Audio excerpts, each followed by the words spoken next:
안녕하세요. 오늘은 12번째 날입니다. 자, 오늘 하는 챕터가 세 번째 챕터네요. 어제부터, 그러니까 11일째부터 세 번째 챕터를 하고 있습니다. 세 번째 챕터는 우리가 앞부분에서 안드로이드 애플리케이션을 어떻게 구성할 수 있다, 이런 얘기를 쭉 했었는데요. 그리고 가장 기본적인 어떤 화면이라든가 뒤에서 백그라운드에서 돌아가는 그런 서비스라든가 아니면 어떤 브로드캐스팅이라고 해서 메시지가 인텐트로 전달이 되면 그걸 받을 수 있는 방법이라든가 이런 것들을 했는데요. 그거를 레이아웃이라고 하는 걸 이용해서 구성을 할 때 버튼이라든가 이런 기본 위젯만 가지고 구성하기에는 실제 여러분들이 마켓에 올려놓은 또는 올라가 있는 또는 앱스토어에 올라가 있는 그런 앱들과 비교해 봤을 때 화면이 너무 열악하죠. 그래서 다양한 위젯들을 보면서, 그러니까 이런 것도 가능하구나, 이렇게 만드는 것도 가능하구나, 이런 것들을 자꾸 보면서 화면 구성을 할 때 자신감을 가질 수 있게 만드는 그런 챕터라고 생각을 하시면 될 것 같습니다. 그래서 3장과 4장이 주로 이제 화면을 만드는 쪽에 집중이 되어 있는데요. 여러분이 애플리케이션 구성을 어떻게 하는지, 구성 요소가 어떤 게 있는지 가장 기본적인 내용들을 했기 때문에 이제는 화면 쪽에 좀 집중을 하는 겁니다. 그리고 나서 그 다음 단락 5장부터는 이제 다른 내용들을 쭉 진행을 하게 되겠습니다. 자, 그래서 3장 부분 중에서 어제 그 이벤트에 대한 얘기를 좀 했었죠. 그래서 주로 이제 대표적인 터치 이벤트하고 터치 이벤트가 이렇게 화면을 터치한 다음에 쭉 끌어서 다시 손가락을 뗐을 때 이렇게 움직이는 동안에 어떤 속도나 이런 것들을 자동으로 계산해 줄 수 있는 제스처 디텍터라고 하는 걸 사용해서 이렇게 이벤트가 어떻게 발생하는지 이런 것들을 확인을 해봤습니다. 자, 오늘은 탭 위젯이라고 하는 거하고 웹 뷰라고 하는 거에 대해서 좀 살펴볼 겁니다. 자, 탭 위젯이라고 하는 거, 다른 랭귀지를 좀 써보셨다면, 그리고 기존에 자바를 해보셨다면 탭이라고 하는 거 여러 군데서 사용되고 있는 거를 아실 수 있을 겁니다. 그리고 안드로이드 단말기 뭐 많이 쓰시니까요. 뭐 갤럭시라든가 이런 단말기를 보시면 예전에 초기에 만들어졌던 한 1년, 2년 전에 만들어졌던 앱들은 탭 모양을 많이 쓰는 걸 아실 수 있죠. 그래서 뭐 많이 쓰시는 메신저 프로그램이라든가 뭐 이런 것들, 모바일 메신저 프로그램 그런 류들이 메시징 서비스 앱들이 탭을 많이 쓴다라고 생각을 하실 수 있겠습니다. 근데 이 탭 위젯이라고 하는 거, 안드로이드에서 탭 위젯을 제공을 해줘요. 그러다 보니까 여러 가지 내용들, 여러 가지 화면들을 하나에서 바로 직관적으로 위에 버튼들을 이렇게 있는데 이걸 눌렀을 때 아래쪽에 다른 화면으로 바꿔줄 수 있으니까 많은 내용들을 한 화면에서 제공을 해줄 수가 있겠죠. 그러니까 위에 있는 버튼들이 일종의 메뉴 버튼 같은 역할을 하게 되는 겁니다. 그래서 이런 모양의 탭 위젯을 많이 사용을 했었어요. 근데 점점 지나면서 이런 탭 모양보다는 직접 버튼이라든가 이런 걸로 메뉴 형태로 이렇게 버튼을 구성을 하고 이걸 눌렀을 때 화면이 바뀌도록 이렇게 직접 구성하는 경우가 많이 늘어나게 됐습니다. 자, 무슨 얘기냐면 안드로이드는 뷰라고 하는 게 화면을 구성하고 뷰 그룹, 즉 여러 개의 뷰를 담고 있을 수 있는 레이아웃이라든가 이런 것들이 또 뷰이기 때문에 화면 구성이 굉장히 자유롭다 그랬죠.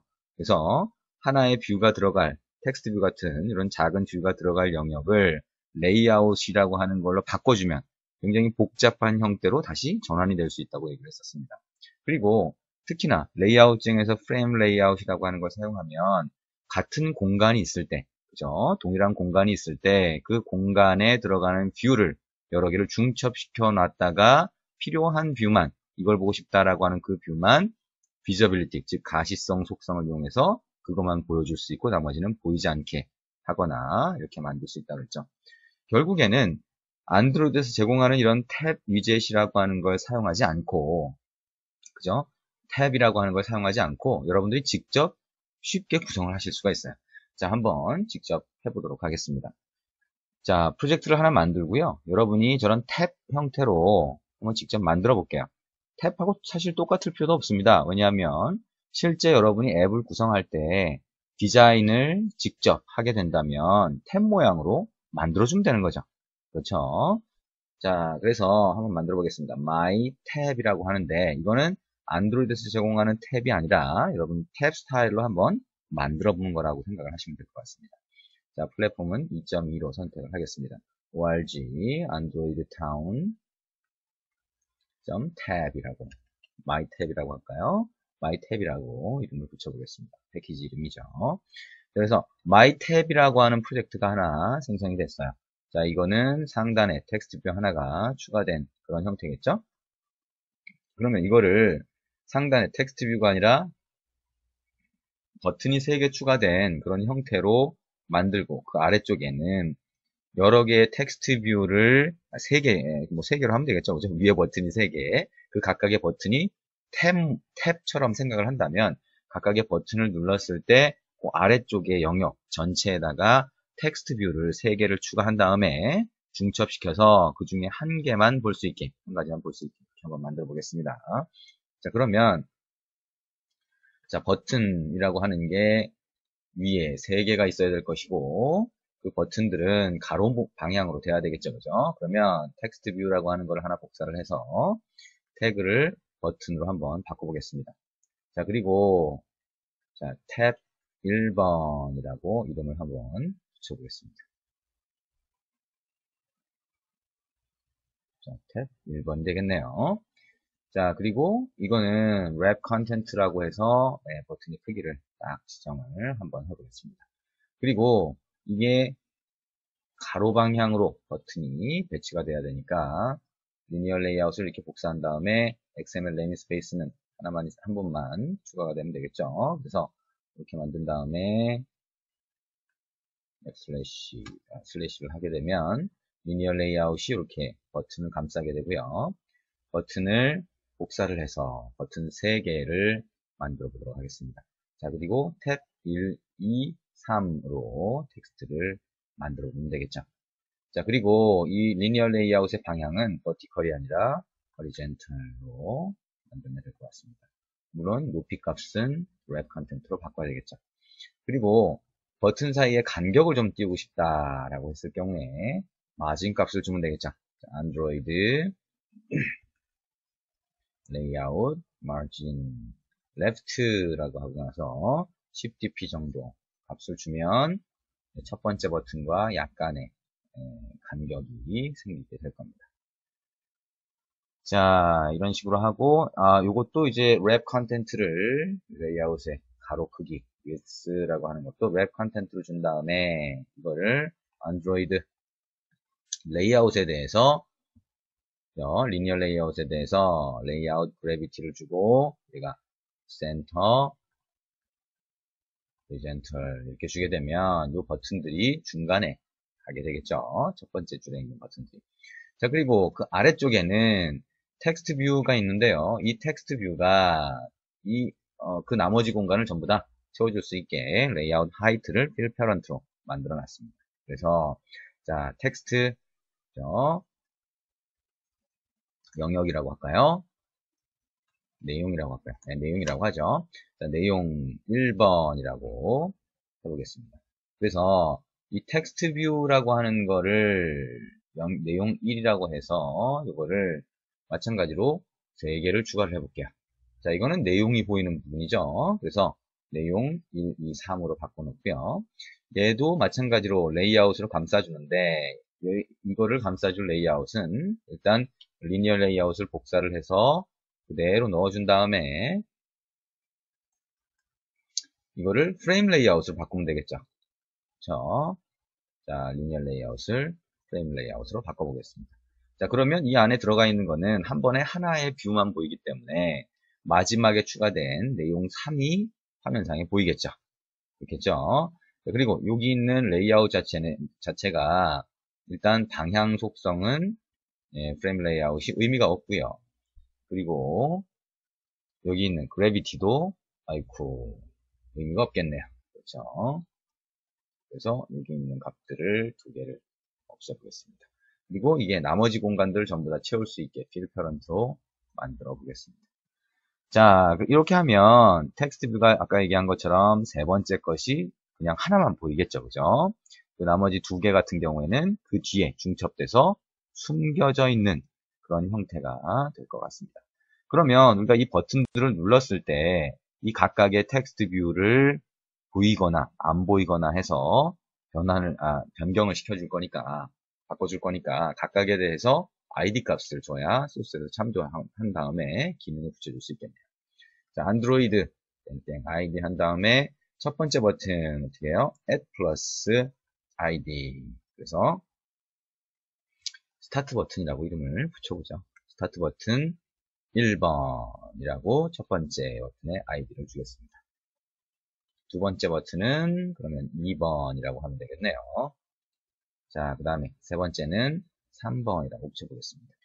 텍스트 뷰에 대해서는 텍스트 01 이렇게 붙이고요. 두 번째 거는 텍스트 02, 그리고 세 번째 거는 텍스트 03이라고 한번 붙여보도록 하겠습니다. 자, 이렇게 하고 나서 소스 쪽으로 가보면 되겠죠. 아, 이게 자꾸 움직여서 자꾸 들어가네요.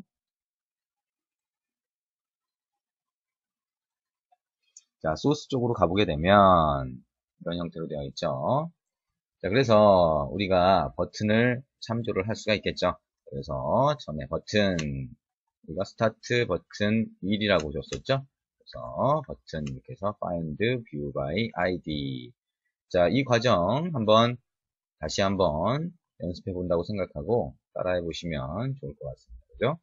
그래서 버튼을 컨트롤 쉬프트 알파벳 O 누르면 이 버튼 클래스가 임포트가 돼서 빨간 줄이 없어지게 되고요. 이 버튼에 대해서 우리가 클릭됐을 때 이벤트를 처리하기 위해서 set on click listener를 하게 되고 new on click listener라고 그 다음에 밑에 세미콜론 붙이고 public void on click view의 v. 자, 이 과정은 굉장히 많이 해봤으니까요. 컨트롤 쉬프트 알파벳 O 이제 잘 하실 수 있을 거라고 생각이 됩니다. 자, 이렇게 해서 버튼이 참조가 됐고요. 그 다음에 이벤트도 이렇게 붙었어요. 그러면 이 버튼에 대해서 첫 번째 버튼, 그 다음에 두 번째 버튼은 이렇게 복사한 다음에 어떻게 해요? 여기 있는 ID 값하고 변수 이름을 전부 다 스타트 버튼 2로 바꿔주고요. 자, 하나 더 복사해서 그 다음에 거는 3으로 바꿔주도록 하겠습니다. 자, 그리고 그 내용이 표시가 되는 텍스트 뷰가 있었잖아요. 그러면 그 텍스트 뷰를 우리가 변수로 이렇게 놔보죠. 그래서 텍스트 뷰가 있는데 첫 번째 거는 텍스트 01이더라. 그죠? 두 번째 거 같은 경우에 텍스트 02더라. 세 번째 건 텍스트 03이더라. 이렇게 얘기할 수 있을 거고요. 그 다음에 저 텍스트 뷰를 마찬가지로 find view by id로 찾아서 그죠? 그거를 참조를 해볼 수 있겠죠. 자, 이렇게 넣으면 텍스트 뷰가 하나 참조가 되고요. 컨트롤 쉬프트 알파벳 O를 누르면 빨간색이 없어진 걸 알 수 있습니다. 그러면 텍스트 두 번째하고 세 번째도 전부 다 참조를 할 수 있겠죠. 2하고 3에도 마찬가지로 2하고 3으로 이렇게 참조를 할 수가 있습니다. 자, 그러면 이제부터 바꿔볼 수 있겠는데요. 첫 번째 버튼을 눌렀을 때는 이 텍스트 01이라고 하는 것만 보여주고 나머지는 보여지게 하고 나머지는 보이지 않게 만들어주면 얘가 결국에는 프레임 레이아웃 안에서 혼자 보이게 되겠네요. 그렇죠? 그러면 여기 안에다가 텍스트 01. 자, set visibility라고 하는 속성이 있죠. 이게 보일 거냐 안 보일 거냐 이거를 지정을 합니다. view 보면 visible이라고 하는 함수가 정의되어 있죠. 자, 그리고 여기에서 텍스트 02, 03 같은 경우에 그대로 복사를 하고 visible 대신에 invisible로 함수 값을 바꿔줄 수 있습니다. 그렇죠? 그래서 얘는 2하고 텍스트 03이 될 겁니다. 자, 이 과정을 복사를 해서 2하고 3번 버튼에 그대로 넣었는데 2번 버튼을 눌렀을 때는 텍스트 02가 visible로 바뀌면 되겠죠. 나머지는 invisible. 그 다음에 세 번째 버튼을 눌렀을 때는 텍스트 03이 visible, 나머지가 invisible로 되면 될 겁니다. 자, 여기까지 한 다음에 이게 실제 어떻게 동작을 하는지 한번 보도록 하겠습니다. 한번 실행을 해볼까요? 실행을 해서 이런 형태로 했을 때 어떻게 동작을 하나 한번 바꾸는 거죠. 자, 실행이 됐는데요. 자, 보니까 오호라, 이게 지금 텍스트 같은 경우에는 백그라운드가 없는 것처럼 보여지니까 이렇게 중첩돼서 보이네요. 그래서 이거는 좀 헷갈릴 수 있을 것 같아요. 그러면 텍스트 뷰가 아니라 여러분이 다른 걸로 한번 바꿔볼 수 있을 것 같아요. 뭐가 있을까요? 텍스트 뷰 말고 버튼이라고 할까요? 네, 여기도 그냥 버튼으로 만들어보죠. 자, 버튼. 내용이 들어가는 버튼으로 하겠습니다. 변수는 그냥 그대로 둘게요. 그리고 이거를 실제 여기에 있는 거를 버튼으로 좀 더 참조해서 받으면 되겠네요. 자, 이건 눈에 잘 보이게 하려고 지금 이렇게 한 거고요. 버튼으로 일부러 바꿔본 겁니다. 그리고 다시 한번 실행을 해보겠습니다.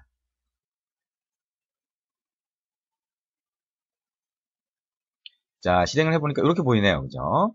자, 그래서 아까 얘기한 것처럼 이 부분, 이 영역이 프레임 레이아웃이에요. 그래서 프레임 레이아웃 안에 추가된 게 버튼이 내용 1, 내용 2, 내용 3이라고 하는 텍스트를 가진 버튼인데 마지막에 추가된 거 하나만 보인 거죠. 프레임 레이아웃이니까.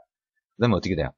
탭 2를 누르면 두 번째 거만 보이고 탭 3을 누르면 세 번째 거만 보이고 탭 2를 누르면 첫 번째 거만 보이죠. 아하, 그렇군요. 그죠? 우리가 보통 탭 위젯이라고 해서 탭 모양으로 기능을 하는 그거하고 똑같아요.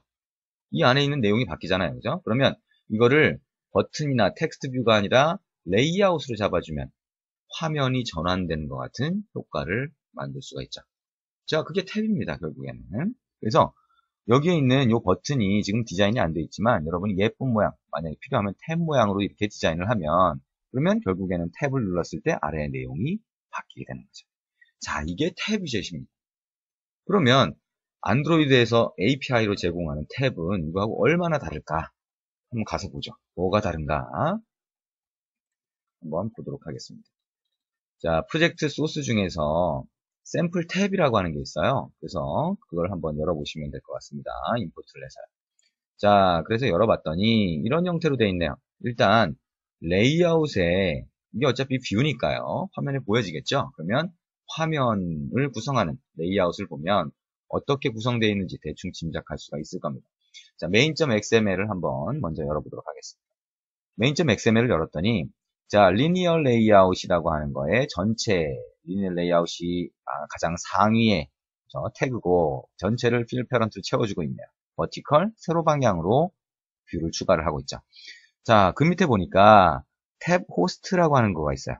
그죠? 탭 호스트가 전체네요, 결국에는. 전체 화면을 탭 호스트가 채우고 있네요. 리니어 레이아웃 안에서. 그래서 탭 호스트 뭔지 모르지만 탭 전체를 나타내나 보다라고 일단 생각할 수 있어요. 그 다음에 그 안에 보니까 리니어 레이아웃인데 버티컬 모양으로 되어 있네요. 그 다음에 뭐가 있어요? 탭 위젯이라고 있습니다. 그 다음에 뭐가 있어요? 프레임 레이아웃이라고 있어요. 우리가 아까 파워포인트 파일에서 봤던 것처럼 안드로이드의 탭이라고 하는 게 전체를 탭 호스트라고 얘기한다. 그 다음에 위에 있는 탭 버튼 같은 이런 것들을 탭 위젯이라고 한다. 그 다음에 내용이 들어가는 이 부분 뭐예요? 우리가 조금 전에 실제 코딩을 해봤던 것처럼 실제 코드로 만들어봤던 것처럼 프레임 레이아웃과 가시성, 속성을 이용하면 우리가 여러 개의 뷰 중에서 선택적으로 보여줄 수 있죠. 그죠? 전환하는 효과가 난다고 했어요. 그래서 실제 안드로이드에서 제공하는 그 탭이라고 하는 것도 이 영역이 프레임 레이아웃으로 되어 있다라고 하는 것을 아실 수가 있습니다. 우리가 만들어 본 거하고 똑같네요. 구글 개발자가 만들었다 뿐이지 결국에는 동일한 방식으로 만들었다는 거예요. 근데 한 가지 차이점은 뭔가요? 자, 여기에 있는 ID.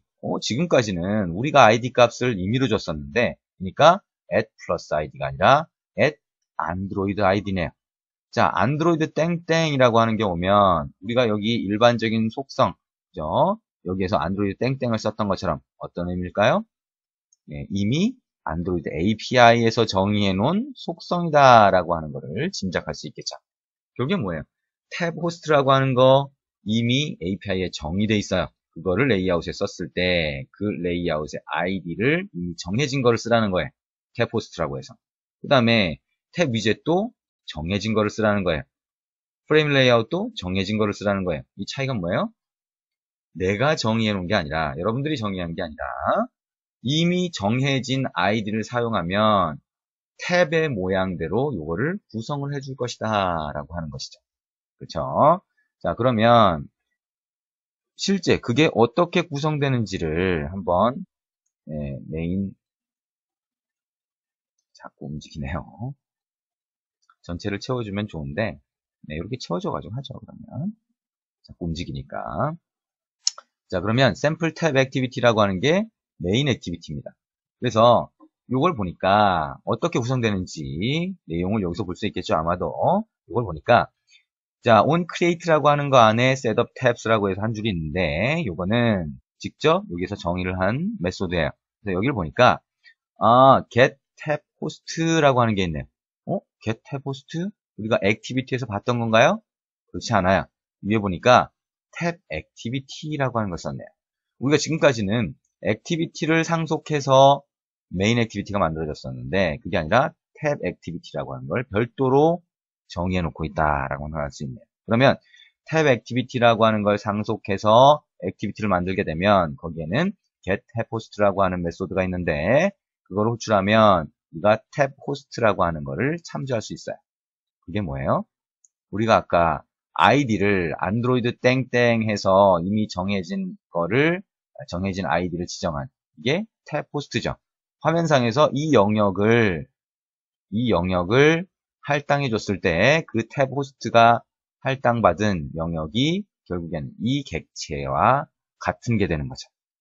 그렇죠? 그러면 여기에 있는 탭 호스트 탭에다가 만약에 그 위에 탭 위젯 형태, 각각의 버튼, 탭 버튼 같은 거죠. 그걸 추가하고 싶을 때 어떻게 하냐? 여기 있는 것처럼 탭 스펙이라고 하는 걸 만들어요. 그래서 여기에 있는 탭 호스트에다 대고 new 탭 스펙이라고 하면 새로운 탭 스펙이 하나 만들어지는데 그 스펙이라고 하는 객체는 set content라고 해서 안에 들어갈 내용을 집어넣을 수가 있습니다. 그래서 보니까 여기 intent가 들어갔어요. intent는 또 뭐예요? 액티비티를 지정을 하고 있네요. 결국엔 뭘까요? 자, 이 하나의 탭 버튼을 눌렀을 때 그 밑에 프레임 레이아웃이라고 하는데 보이는 내용물은 여기 있는 액티비티로 해라 라고 하는 거예요.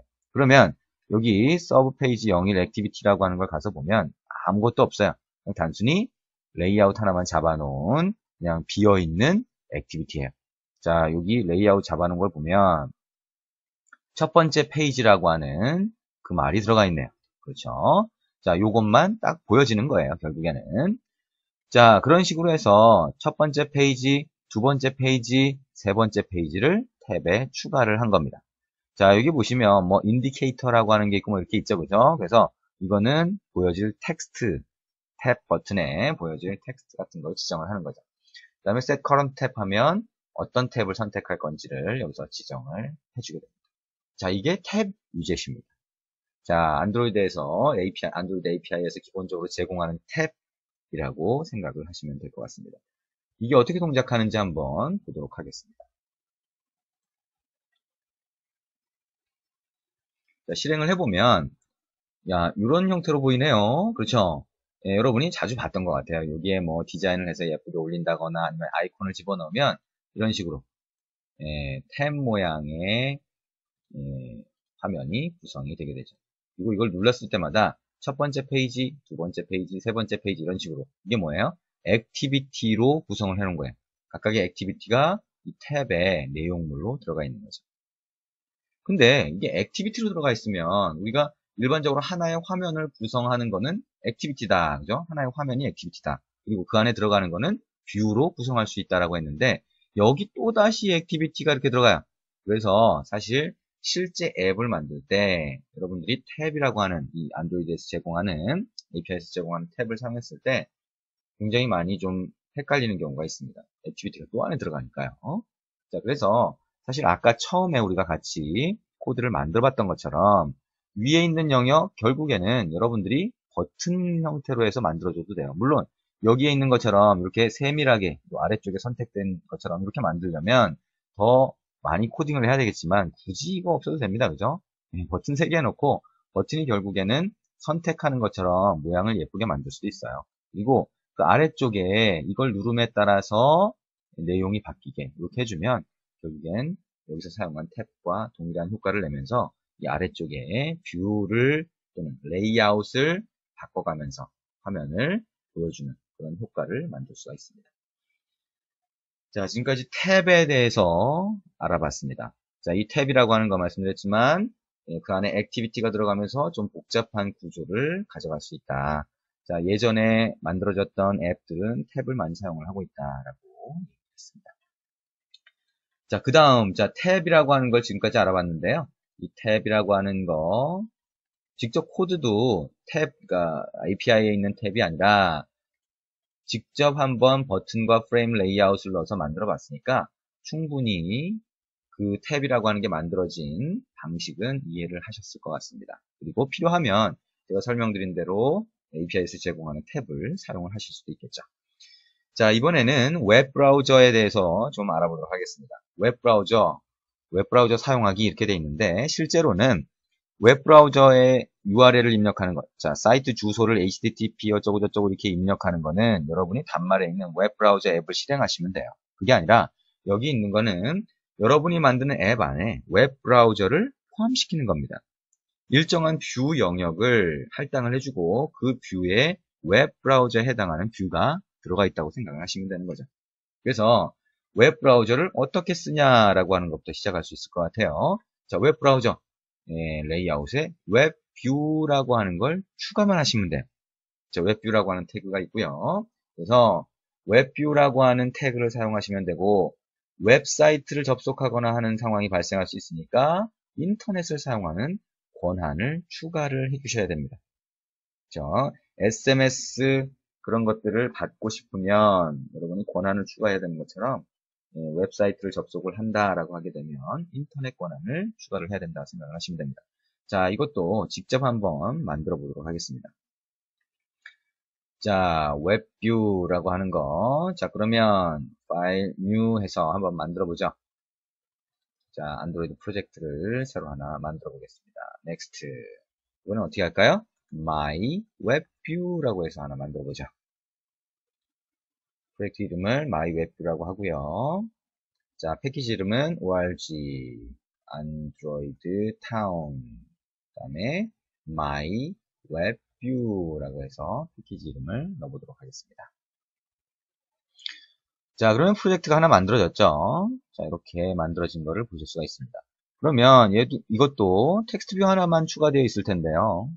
자, XML 레이아웃을 한번 가보면, 자, 이렇게 보이죠? 자, 그러면 이 텍스트 뷰 아래에 웹 뷰를 하나 추가를 해보죠. 그럼 그대로 놔두고요. 이건 여기 텍스트만 바꿔보죠. 자, 참조하는 게 아니라, 웹 뷰를 보여줍니다. 라고 안내글을 하나 집어넣도록 하겠습니다. 그 아래쪽에 이걸 그대로 복사해서 태그 이름을, 그죠? 녹색으로 된 태그 이름을 웹뷰로 이렇게 딱 바꿔주기만 할 겁니다. 자, 그리고 fill parent에서 나머지 아래쪽 공간을 전부 다 채워주게 될 거고요. 텍스트라고 하는 속성은 없애버릴 겁니다. 이렇게요. 자, 그리고 웹뷰를 여러분이 사용을 하실 거니까 id 값을 줘야 되겠네요. 그죠? 안드로이드 땡땡 id는 자, add 플러스 id, 그죠? 웹뷰 small 캐릭터로 작은 영문자로 이렇게 웹뷰라고 id 값을 줬습니다. 자, 그러면 이거를 소스에서 사용을 할 수가 있겠죠. 자, 웹뷰 뭐 해준 게 없네요, 그죠? 자, 그러면 우리가 버튼을 참조하듯이 텍스트 뷰를 참조하듯이 웹뷰라고 하는 걸 참조해서 사용할 수가 있다. 그러면 우리가 아까 참조했던 거 이거 그대로 이걸 한번 복사해서 넣어보겠습니다. 아까 사용했던 거요. 그러면 뭐예요? 웹뷰라고 하는 아이디를 우리가 지정을 했으니까 이 웹뷰라고 하는 거를 만들어 주는데 변수 이름도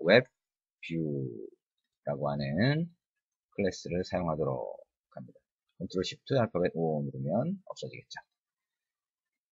자, 그리고 이 웹뷰라고 하는 게 웹사이트를 보여주는 건데 여러분이 여러 가지 뭐 설정 같은 거를 이 웹 브라우저에다 하실 수가 있어요. 근데 그 설정 중에서 웹뷰라고 하는 게 있으면 get 이라고 하는 거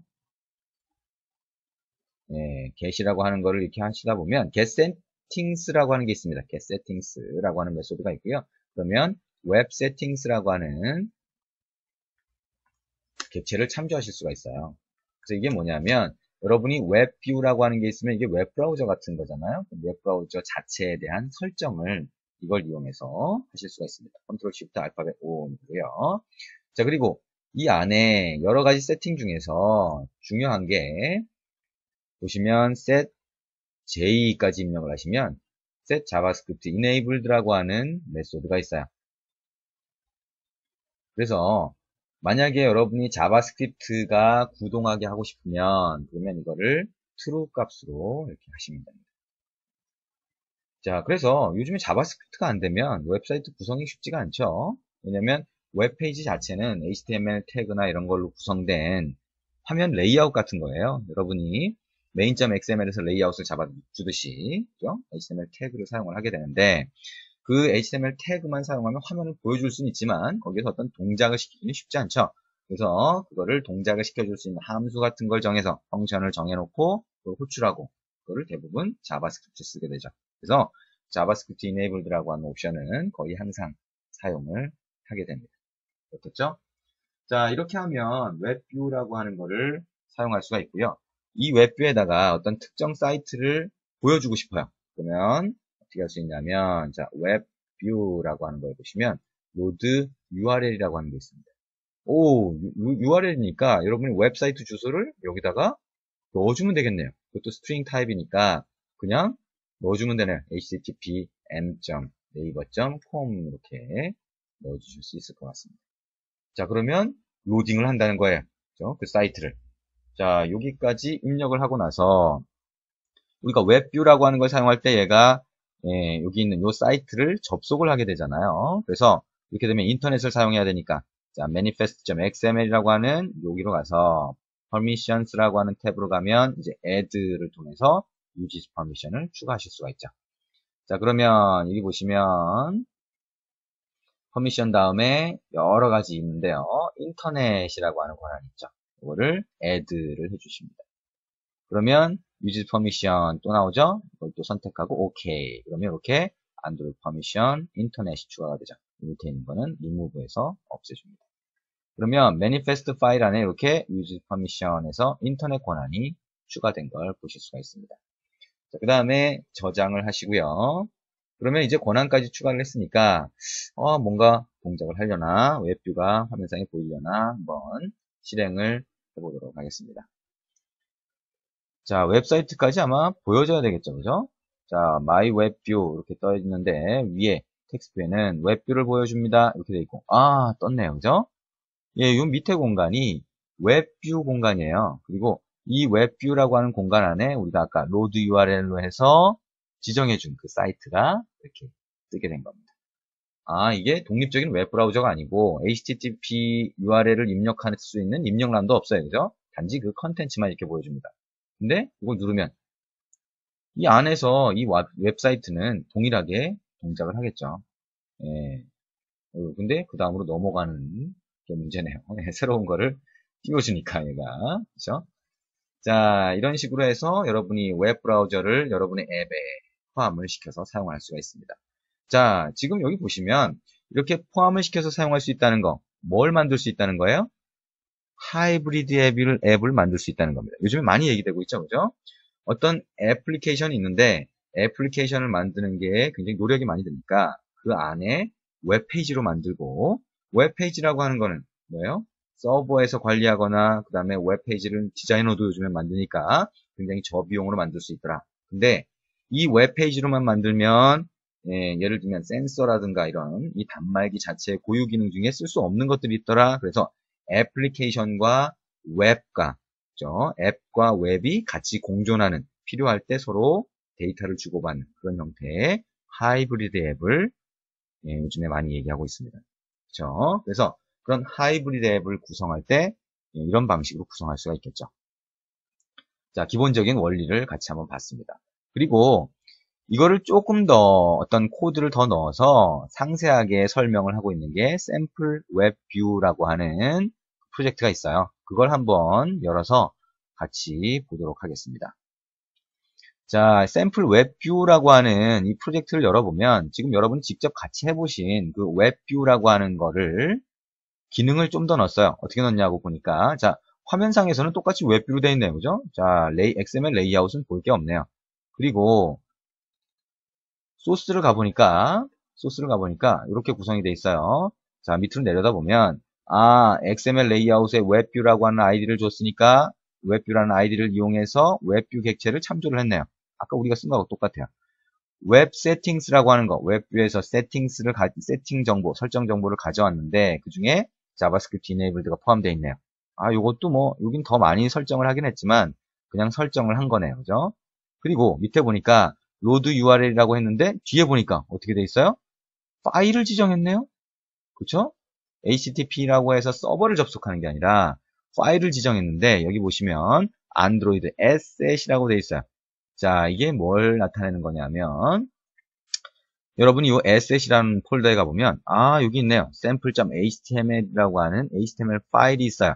그걸 열어보시면 자, open with라고 하는 걸 가지고 딴 거로 가보시면 HTML 에디터 같은 게 있을 겁니다. 여기에는 뭐가 있나요? HTML 에디터 딱 쓸 수 있는 게 보이질 않네요. 자, 그러면 뭘로 할까요? XML 에디터로 할까요? XML 에디터. 네, 오케이.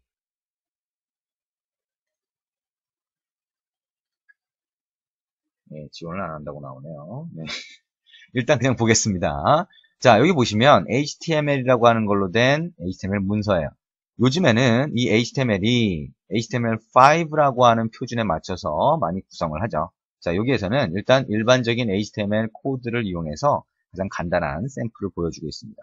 그래서 보니까 아까 얘기한 것처럼 여기에 있는 assets라고 하는 폴더 안에 sample.html이라고 하는 파일을 갖다 놨는데 이 파일을 내가 URL을 줘서 로딩을 하려면 여기 있는 것처럼 파일 땡땡 // 안드로이드 asset 그 다음에 그 밑에 여기 있는 파일 이름을 지정을 해줬네요.